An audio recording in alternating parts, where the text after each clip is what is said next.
दीर्घ संधि में दो समान ह्रस्व स्वरों अ, ई और उ के मेल से दीर्घ आ, ई और उ बन जाते हैं। इन्हें हम विस्तार से आगे पढ़ेंगे। ह्रस्व स्वर किसे कहते हैं? जिन स्वरों के उच्चारण में कम समय लगता है उन्हें ह्रस्व स्वर कहते हैं। अ, ई, उ और री, ये चार हैं।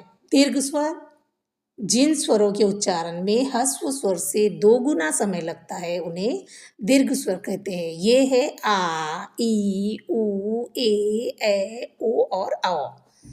दो ह्रस्व स्वर अ मिला करके दीर्घ स्वर बनेगा। धर्म, देखो म ह्रस्व है, अर्थ में भी अह्रस्व है, दोनों ह्रस्व स्वरों को मिलाएंगे तो दीर्घ बनेगा धर्मार्थ। अधिक, क है, और अंश, अधिकांश, क्या बनेगा? अधिक धन अंश, अधिकांश। आ मिला करके आ बनेगा। धर्म का म और आत्मा का आ, दोनों मिलाकर के बड़ा बन जाएगा धर्मात्मा, धर्म धनात्मा, धर्मात्मा।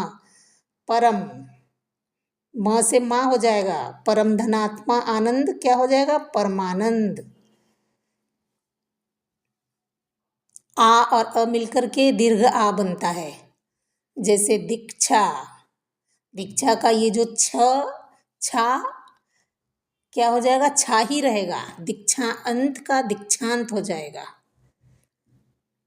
जैसे विद्या, विद्या का या जो होगा वो या ही रहेगा, विद्याधन अर्थी, विद्यार्थी, बड़ा बन जाएगा। दोनों स्वरों को मिलाएंगे तो एक नई ध्वनि बनती है। जैसे महा, हा और आत्मा, दोनों स्वरों को मिलाएंगे तो एक नई ध्वनि बनेगी महात्मा। महा, धन, आनंद, तो हा का हा ही रहेगा, महानंद। आ को हटा दो, छोटा स्वर बड़ा स्वर बन जाएगा। जैसे मनी, मुनि, नी जो है बड़ी की मात्रा लग जाएगी। मुनि धनेन्द्र, तो छोटी बड़ी हो जाएगी, मुनीन्द्र। अति, ये छोटी की मात्रा बड़ी में बदल जाएगी, अति धन इव, ई को कुछ नहीं करना है, छोटी की मात्रा को बड़ी लगा दो, अतीव। और ई मिलाकर बड़ी ही बनता है। परी, छोटी की मात्रा है तो बड़ी बना दो इसको, परी इच्छा, तो क्या हो जाएगा? परीक्षा। ये ध्यान देना है, छोटी की मात्रा है तो उसको क्या करना है? बड़ी बना देना है। गिरिधनीश, गिरीश, र में बड़ी की मात्रा लगा दी। अब दीर्घ ई और ह्रस्व दीर्घ मिला करके दीर्घ ई बन गया। सची, बड़ी की मात्रा है तो बड़ी ही रहने देना, सची इंद्र का क्या बनेगा? सचिंद्र। नारी, तो बड़ी ही रहने दो आप इसे, नारी धनेन्द्र, क्या हो जाएगा? नारिंद्र।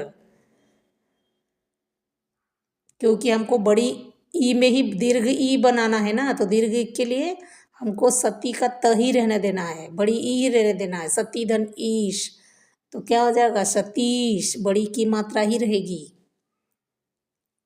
नदी, ये बड़ी ई है, दीर्घ ई है तो दीर्घ ही रहने दो, नदी धनीश, क्या हो जाएगा? नदीश। दो दो बड़ी ई मिला करके बड़ी ई ही रहता है, नदीश। छोटा ऊ मिला करके, दो छोटा ऊ मिला करके बड़ा ऊ हो जाएगा, तो छोटा ऊ एक और छोटा ऊ एक, दो को मिला करके बड़ा ऊ कर देंगे, मात्रा को बड़ी कर देंगे। सुक्ति, सुधन उक्ति को क्या हो जाएगा? सुक्ति। विधु, विधुधन उदय, यहाँ दो ऊ है छोटा, उसको बड़ा कर दो, विधुदय, ध में बड़ा ऊ की मात्रा लगा दो तो क्या होगा? विधुदय। यहाँ पर लघु, छोटा ऊ है, इसे बड़ा ऊ बना देना, बड़ा ऊ की मात्रा लगा देना, लघुधन उष्मा, तो ऊ को हटा दो, लघुष्मा। ये देखो बड़ा ऊ की मात्रा लग गई, क्योंकि हमको दीर्घ ऊ बनाना है। यहाँ पूरा खेल बड़ा ऊ का ही है, दीर्घ ई का। लघु धनुर्मी, लघुर्मी। दीर्घ संधि में छोटे स्वरों को बड़े स्वर में बदल दो, यानी दीर्घ स्वरों में बदल दो, हस्य स्वर को दीर्घ स्वर में, तो वही है दीर्घ संधि।